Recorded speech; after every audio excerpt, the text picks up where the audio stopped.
안녕하세요. 저는 한국스포츠정책과학원 스포츠정책연구실 근무하고 있는 선임연구원 정현우라고 합니다. 체육인들의 처우 개선에 대한 문제점이란가 직업 환경에 대한 문제점이 지속적으로 제기되었습니다. 체육인들의 직업적 지위, 또 권한을 보호하기 위해서 2020년에 처음으로 체육인 실태조사를 실시하였고요. 이러한 실태조사를 통해서 체육인들의 직업 환경의 현주소를 보다 자세히 들여다볼 수 있는 기회를 가지게 되었습니다.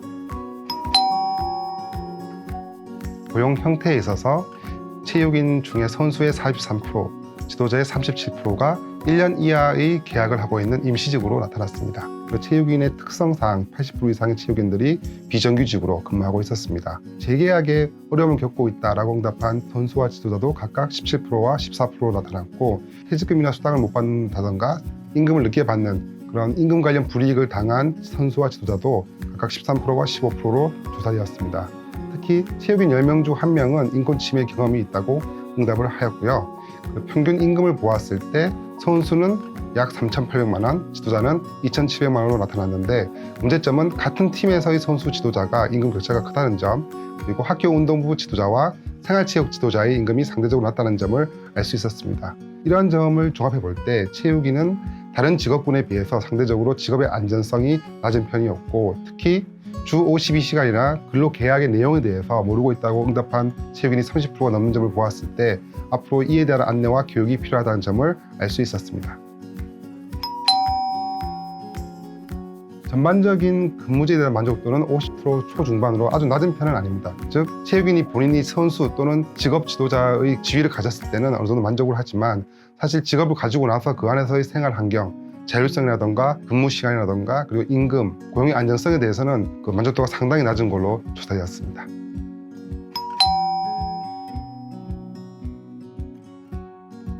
이번 실태조사 대상 선수가 실업팀과 프로 선수라는 점에서 임금이 높다는 점에서 어느 정도는 만족도가 높은 편이라고 예상을 할 수가 있습니다. 그럼에도 불구하고 22%의 선수가 현재 경제적 어려움을 겪고 있다라고 응답을 하였고요.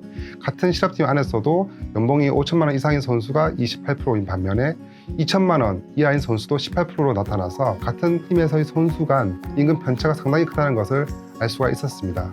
여기 30% 이상의 선수가 잦은 주말 훈련이라던가 합숙 문화 때문에 개인적 시간을 보장받고 있지 못하다라고 응답을 했고, 앞으로 선수의 만족도를 높이기 위해서는 선수 간 그 임금 편차를 줄이고 보다 민주적이고 인권 친화적인 합숙 문화를 조성하는 것이 필요하다는 것을 알 수 있었습니다.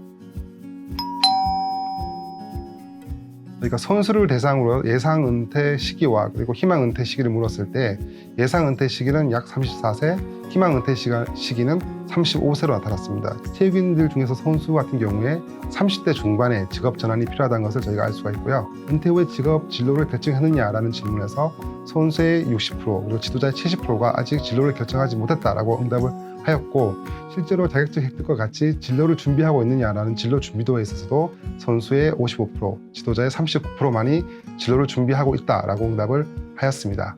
은퇴 시기가 빠른 것에 비해서 은퇴 준비가 상당히 부족하다라는 것을 알 수가 있었습니다. 이는 결국 많은 체육인들이 훈련과 경기에 몰입도 하다 보니까 진로에 대한 준비 시간도 부족하고요, 정보도 부족하고, 무엇보다도 진로 전환에 대한 두려움이 가장 큰 것으로 나타났습니다. 은퇴 후 진로를 보았더니 60% 이상의 선수와 지도자가 같은 체육 계열의 직업을 원하고 있었고요. 나머지 직업으로서는 창업이 30%로 가장 높게 나타났습니다. 이러한 점을 종합했을 때 선수와 지도자가 은퇴 후에 직업을 준비하는 것보다는 은퇴 전에 미리 체계적으로 충분한 시간을 가지고 은퇴를 준비했을 때 그들의 은퇴 후 진로가 보다 효과적이라는 점을 알 수 있었습니다.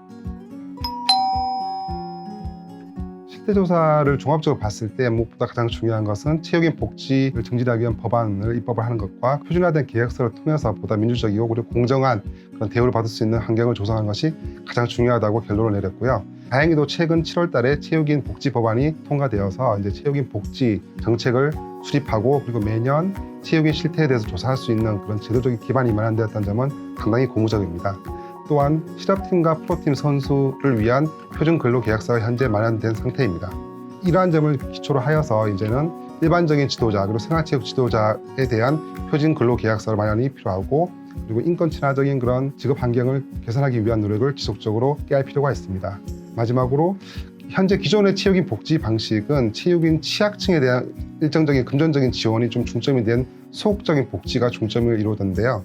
앞으로는 체육인들의 역량과 또는 자율성, 책무성을 좀 더 높일 수 있는 적극적인 복지로의 전환이 필요합니다.